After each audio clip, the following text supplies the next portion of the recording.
열왕기하 20장 8절에서 11절 말씀을 보도록 하겠습니다. 히스기야가 이사야에게 이르되 여호와께서 나를 낫게 하시고 3일 만에 여호와의 성전에 올라가게 하실 무슨 징표가 있나이까 하니 이사야가 이르되 여호와께서 하신 말씀을 응하게 하실 일에 대하여 여호와께로부터 왕에게 한 징표가 이 말이이다.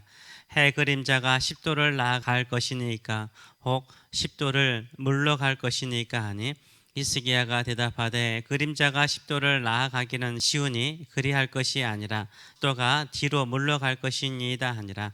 선지자 이사야가 여호와께 간구하며 아하스의 해시계 위에 나아가던 해 그림자를 10도 뒤로 물러가게 하셨더라. 아멘. 오늘 이 말씀을 가지고 주어진 시간을 값지게 사는 길, 주어진 시간을 값지게 사는 길이라는 제목으로 같이 은혜를 나누기를 원합니다. 하나님께서 히스기야의 눈물 어린 기도를 들으시고 3일 만에 네가 완전하게 치료를 받고 예루살렘 성전에 올라와서 하나님께 감사의 제사를 드릴 것이라 라고 말씀하셨습니다. 그리고 네가 15년을 더 살 것이라 라고 주께서 히스기야에게 생명의 시간을 약속하셨습니다. 이 말씀에 대해서 히스기야가 무엇을 요구합니까? 증표를 요구해요. 증표를 달라는 거예요. 지금 선지자 이사야가, 위대한 선지자 이사야가 여호와의 말씀을 전했습니다. 그거 하나만으로 충분하지 않습니까? 충분하다라고 볼 수 있는 거죠.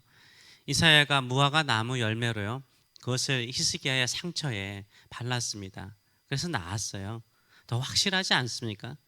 그런데 무엇이 불안할까요? 믿으면 되지 않습니까? 3일만 지나면 완전히 회복돼요. 일상으로 돌아가게 된다라고 하나님께서 약속하셨습니다. 보통 암이라든지 중병에서 치유받고요, 일상의 생활로 다시 돌아가는 데는요, 몇 달이 걸린 사람이 있고 또 몇 년이 걸리는 사람이 있습니다. 근데 3일 만에 일상의 삶으로 돌아온다는 것은 하나님께서 기적으로 엄청나게 빠르게 치료하신 것입니다. 회복시켜 주신 것입니다. 근데 무슨 징표가 필요합니까? 무슨 징표가 필요해요? 그러나 많은 믿음의 선진들은요, 징표를 원했습니다. 그게 그들의 믿음에 도움이 되기 때문입니다. 아브라함도 창세기 15장 8절의 말씀을 보게 되면 그가 이르되 주 여호와여 내가 이 땅을 소유로 받을 것을 무엇으로 알리까?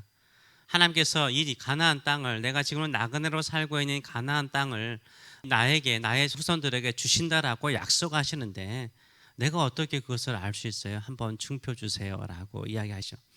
그때 하나님께서 아브라함에게 제사의 제물들을 준비하게 하시죠.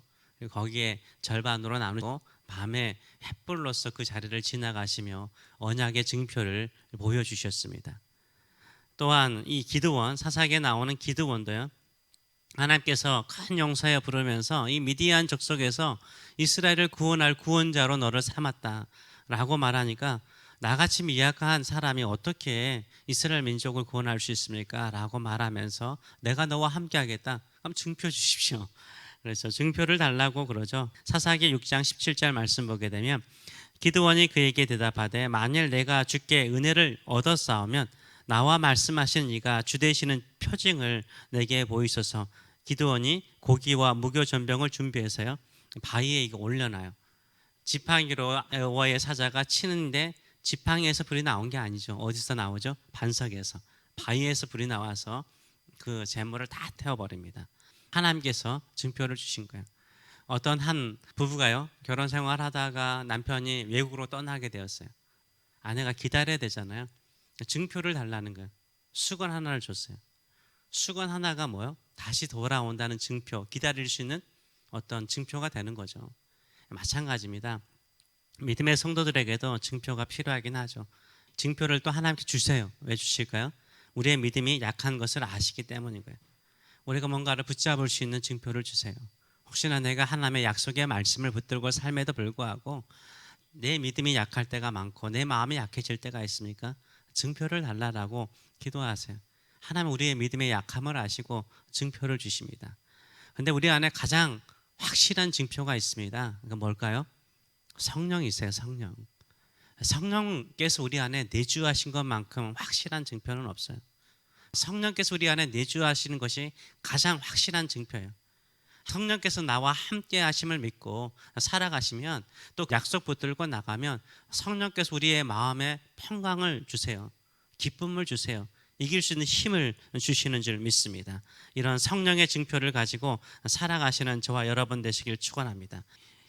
히스기야의 증표를 달라는 것에 대해서 이사야가 말하는 게 뭐였냐면, 아하스의 해시계, 지금이야 우리가 이런 시계가 있지만, 그 당시에는 해시계가 있었고, 해의 그림자를 통해서 시간을 재는 해시계가 있었어요. 이 해시계의 이 그림자에 따라서 시간을 알 수 있거든. 시간을 알 수 있는 거죠. 그런데 이 해시계의 그림자가 앞으로 가느냐 뒤로 가느냐에 따라서 시간이 앞으로 가느냐 뒤로 가느냐 결정되는 거잖아요. 이 히스기야가 증표로 해시계의 그림자가 뒤로 물러나가기를 원합니다. 시간이 10도니까 그게 물러나면 지구가 뭐 해야 돼요? 뒤로 물러나야 돼요.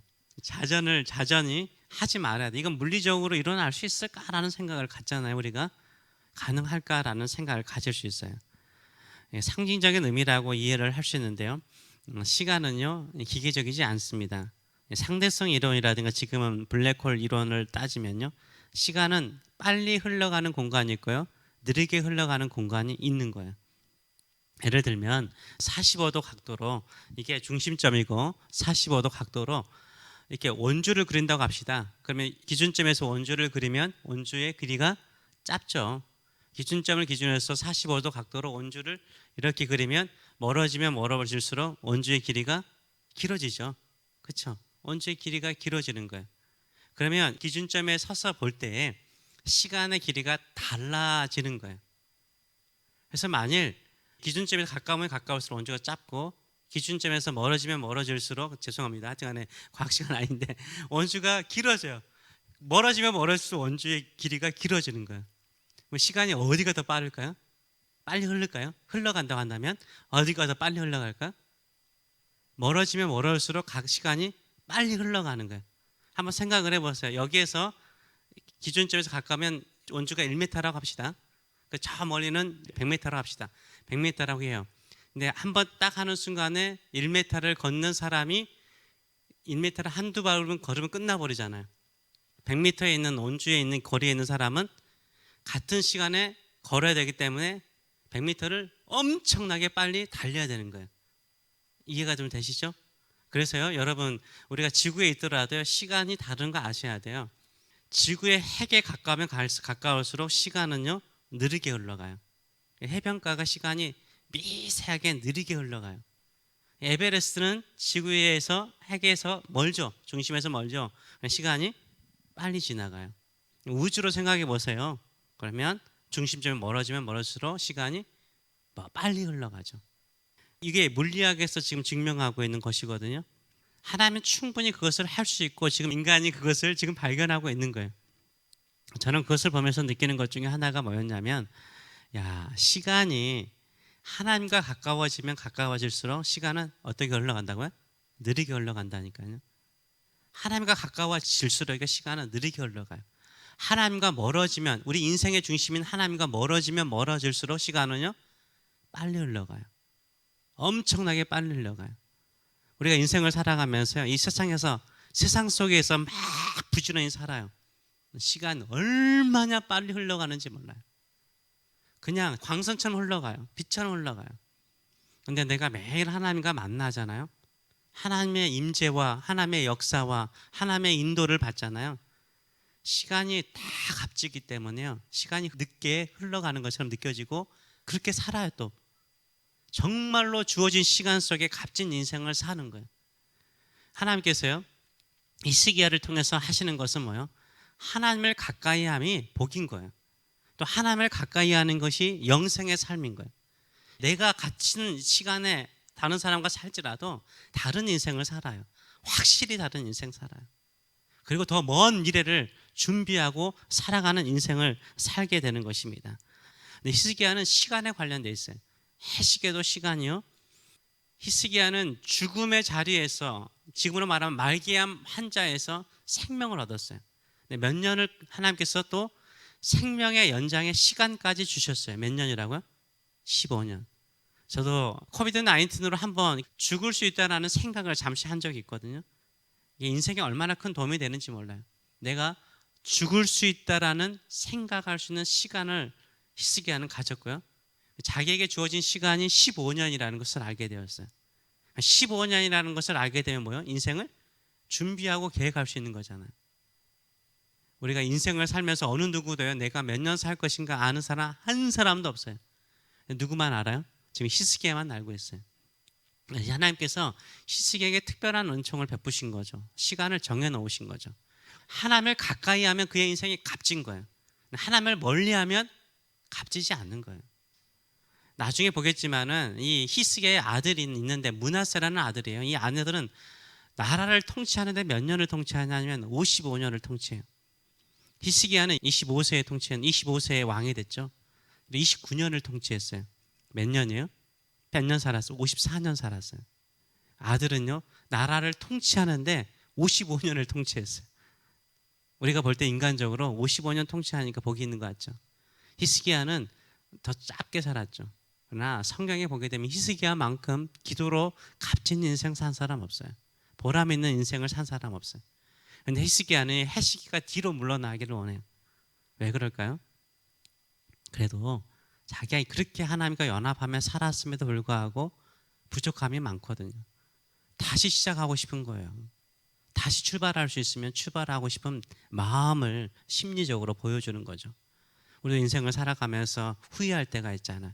내가 다시 중학교 그 시절로 돌아간다면, 고등학교 그 시절로 돌아간다면, 대학교 그 시절로 돌아간다면, 결혼을 결정하는 그 순간에 돌아간다면, 내가 사업을 하는 그 순간으로 다시 돌아간다면 나는 이렇게 시작할 것이라고 사람들은 뭐요? 생각하게 돼 있어요.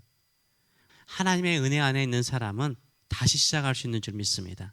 하나님께서 다시 시작하는 마음속에 새로운 능력을 우리에게 심어주실 줄 믿습니다. 주와 함께 걸어가는 것이 다시 시작하는 것이요, 기도로 살아가는 것이 다시 시작하는 인생인 줄 믿습니다. 후회 없는 인생으로 만들어주시는 하나님만을 바라보고 시간을 주관하시고 인생을 주관하시고 생명을 주관하시고 우리의 미래를 주관하시는 하나님께 모든 것을 맡기시고 믿음으로 기도하며 살아가시는 저와 여러분 되시길 축원합니다. 기도하겠습니다. 살아계신 하나님 아버지, 오늘도 주께 나아갑니다. 주님만이 우리의 축복입니다. 주께 나가는 것이 우리의 주어진 시간들을 헛되이 쓰는 것이 아니라 값지게 쓸 수 있는 것이고 주의 뜻을 행함으로 말미암아 우리의 인생이 더 복되는 줄 믿습니다. 하나님, 가끔 우리가 믿음으로 살았음에도 불구하고 후회스러운 과거의 시간들이 있습니다. 그러나 과거로는 돌아갈 수 없사오나 지금 이 시간에 다시 시작할 수 있는 줄 믿습니다. 더 긴 시간을 가지면서 복되게 보낼 수 있는 줄 믿습니다. 하나님을 가까이 함으로 말미암아 더 복된 시간, 더 값진 시간, 또 하나님의 영광을 드러내는 시간, 하나님의 뜻을 이루는 시간, 더 기도함을 통해서 하나님 아버지 우리에게 주어진 시간이 남들보다 더 길어서 더 많은 사람들을 복되게 하는 삶들 될 수 있도록 축복하여 주시옵소서. 감사드리며 예수님의 이름으로 기도합나이다. 아멘.